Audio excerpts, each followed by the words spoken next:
Que bom, estamos juntos no Oriente-se hoje. Está pegando fogo aqui nos intervalos o nosso debate sobre a violência nas escolas, porque envolve a alma de quem ama o que faz, de quem tem paixão pelo que faz e da importância que os nossos jovens têm, as famílias têm, a sociedade tem. Nós precisamos lidar com isso com mais responsabilidade. Mas eu quero deixar os contatos para você.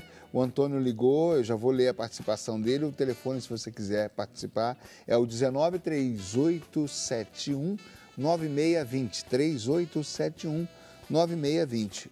O nosso e-mail, orientes@rs21.com.br. orientes@rs21.com.br. O Twitter, Orientes21. E o Facebook, Orientes com hífen.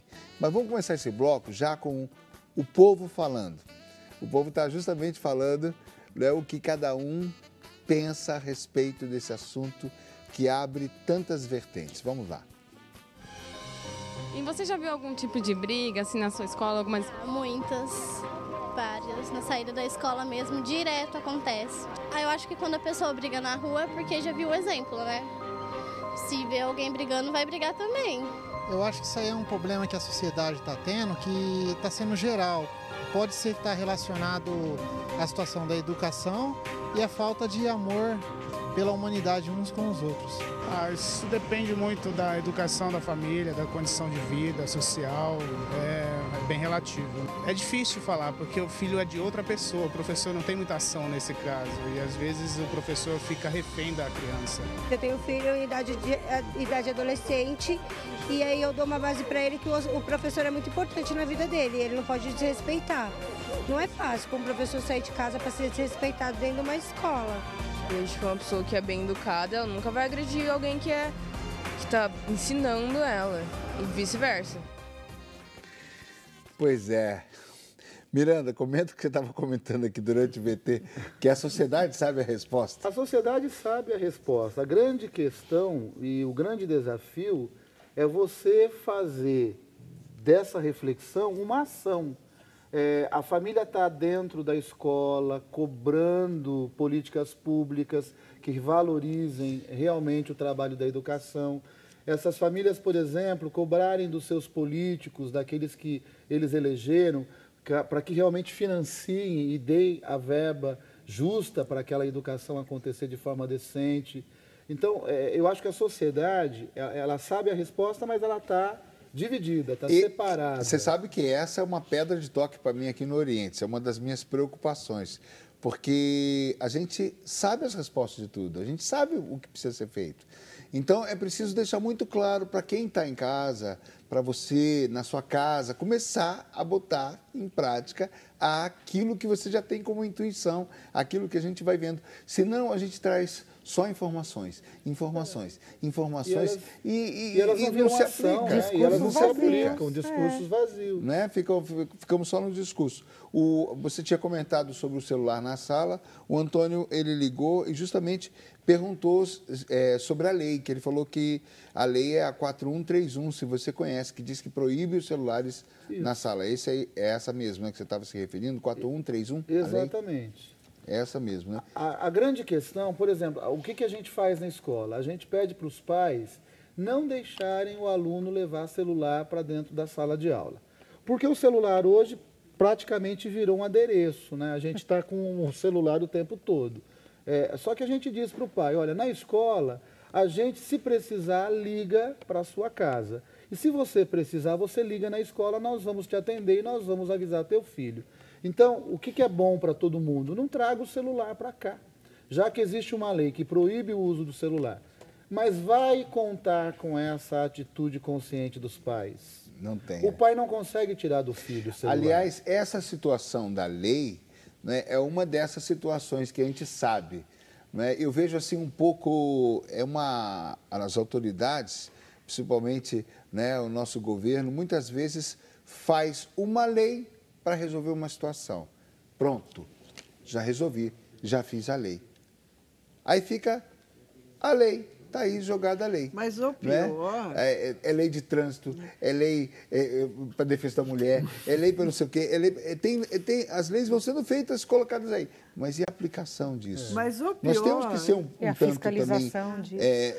Não é, Maria? Fala, Mariana. A fiscalização, né? Aplicação, fiscalização. Mas os o realizadores ideal também seria somos que nós nem precisássemos de tanta lei, né? Lei para não beber e dirigir, por exemplo. Precisa ter lei. Lei para não fumar em ambientes fechados. Mas quando some o celular do aluno, aí... Ele corre na direção. Não, aí a mãe vai desesperada na escola. Como? Sumiu da bolsa da minha filha. Uai, mas é proibido levar na escola. Não devia nem estar na bolsa, exato. Na bolsa da filha. Mas a gente falava, então, sobre toda essa situação do governo, nessa situação de aplicar. Eu, às vezes, fico preocupado um pouco com isso, com essa situação de a gente ver programas que se fala tanto do que o governo deveria, do que o governo deveria, do que o governo deveria. Já no próximo bloco a gente vai ter um VT sobre uma ONG que uma mãe de aluna criou. Não é querendo puxar a responsabilidade para a gente, não, que a gente já tem muita coisa para fazer, mas um pouco não dá para ser feito pelos alunos, pela direção, pela sociedade, pelos pais. Não é? A gente vê obras sociais, ONGs acontecendo em regiões desfavorecidas, em favelas, às vezes patrocinada por artistas, que começam alguma coisa um tanto participativa. Não seria interessante também mudar um pouco, talvez, a maneira como a coisa é feita? Então, mas essas intervenções já são feitas.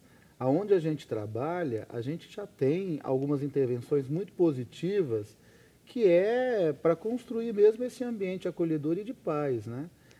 Uma questão que eu discuto muito com os meus superiores e também com os meus professores é que essa escola que nós temos, esse modelo de escola, ela é lá da Revolução Industrial, do século XVIII. Isso. Ela está atrasada. A gente precisaria, enquanto sociedade, construir uma escola diferente. Essa escola não atende mais à necessidade do nosso adolescente, do nosso jovem. Que desperte interesse, que você estava falando. Aí ele perde o interesse e aí ele começa a ser indisciplinado e aí começa a gerar a violência, porque é um efeito dominó, né? Uma coisa puxa a outra.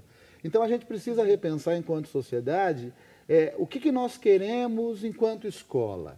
É essa escola que está aí? Não, essa não serve mais. A gente precisa pensar uma escola nova.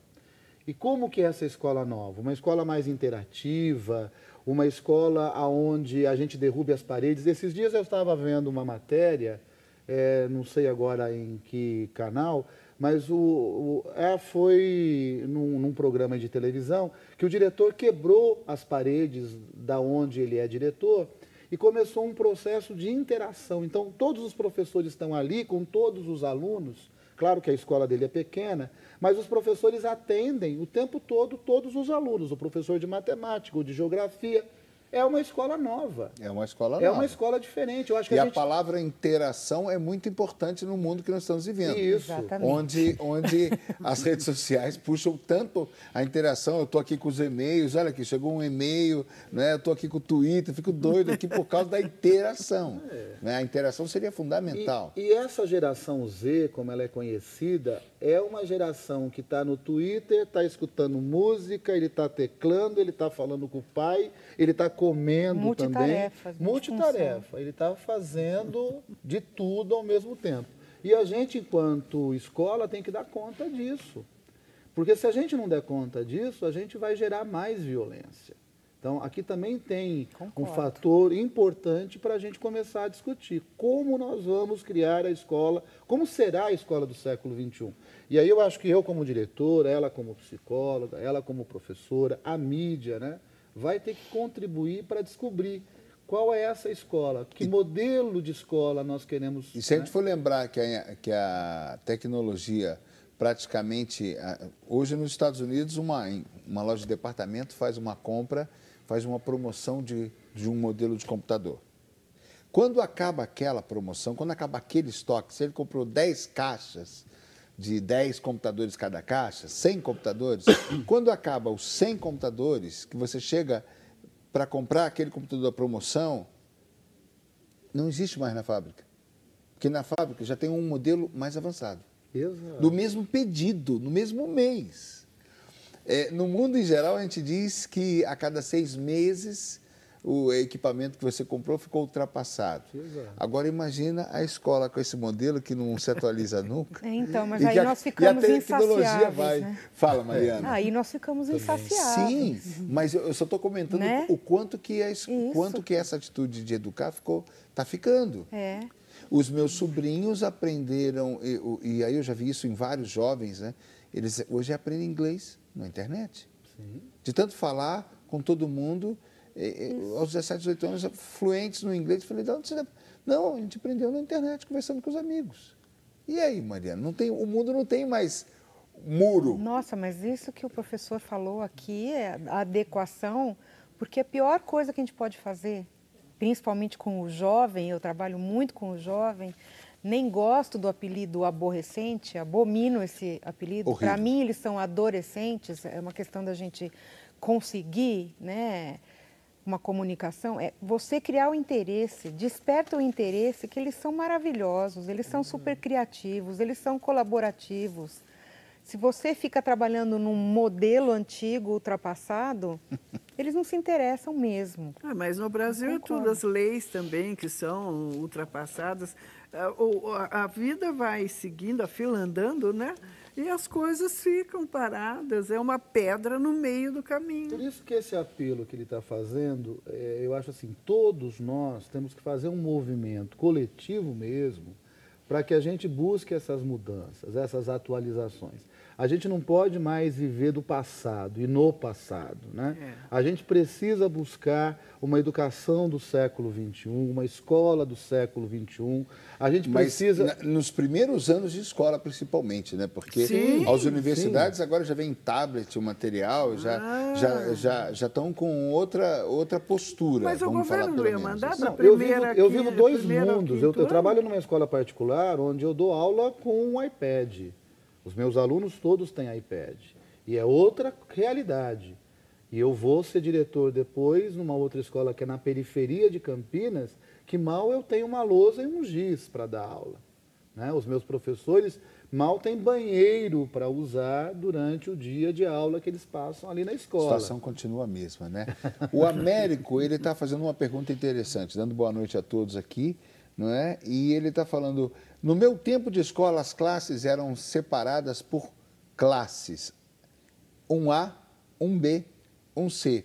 Por que não colocar os alunos problemáticos, né, que são problemáticos durante o ano, né, em classes separadas, não fazendo distinção, mas com uma vigilância, com uma atenção especial? Vou deixar para a psicóloga.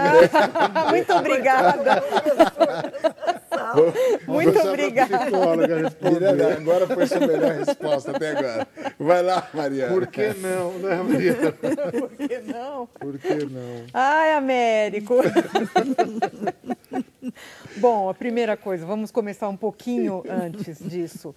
Eu acho que é necessário, sim, modernizar a escola, mas a gente não pode perder de vista, né, a nossa escala de valores. Isso é o antigo, gente.